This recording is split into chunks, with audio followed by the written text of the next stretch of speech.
안녕하십니까. 대장장인입니다. 오늘은 대학병원 외래에 내원할 때 알아두면 좋은 꿀팁에 대해서 이야기를 해볼까 합니다. 대부분 건강한 사람들은 애당초 병원에 올 일이 없고, 심지어 막 아프기 시작하거나 불편하다 하더라도 바로 대학병원에 오지 않기 때문에 동네 의원이나 이런 데를 먼저 갔다가 거기서 이제 더 큰 병원을 가보셔야 될 것 같습니다 라는 진단을 받고 이야기를 듣고 내원하게 되는 경우가 대부분이겠죠. 사실 그렇다면 어떤 의미에서는 좀 이미 큰 병이 있거나 좀 걱정이 되는 상태일 거예요. 본인이나 보호자나.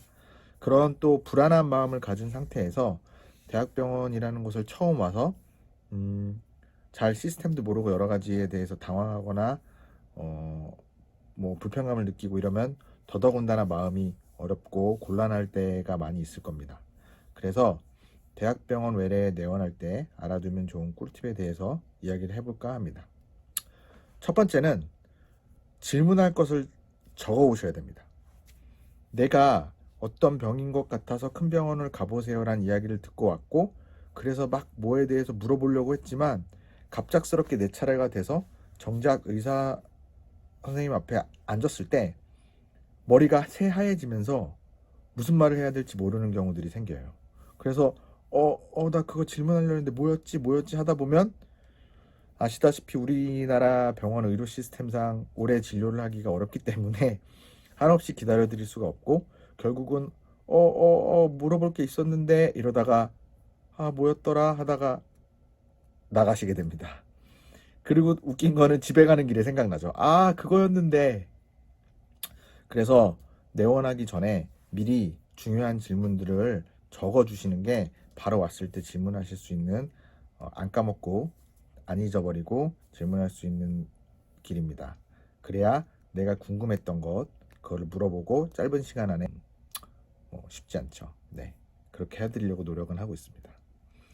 그 다음 두 번째, 세 번째는 시간에 관련된 얘기인데요.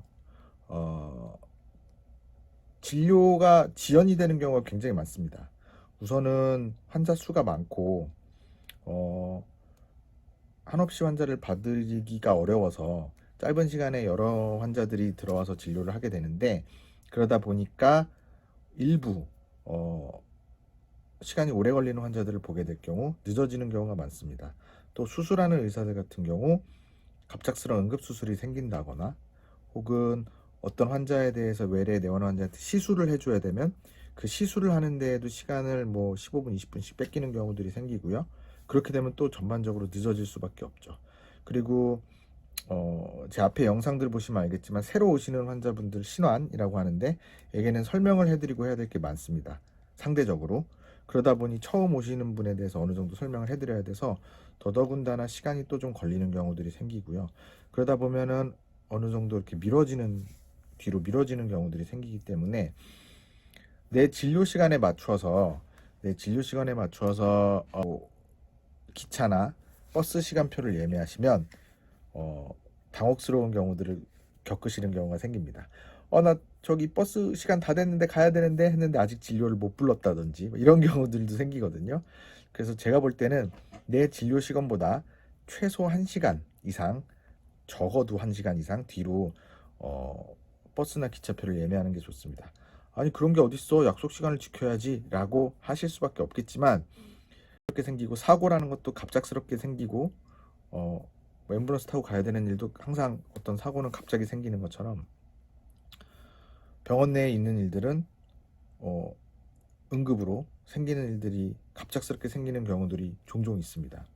그런 경우들도 있고, 말씀드린 대로 생각하지 못했던 시술을 해야 돼서 시간을 뺏기는 경우들도 생기고, 이런 것 때문에 생각지 못하게 의사도 본인이 예측하지 못하게 진료가 길어지는 경우가 생기기 때문에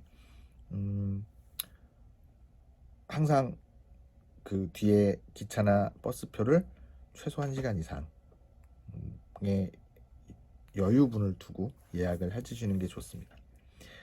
비슷한 건데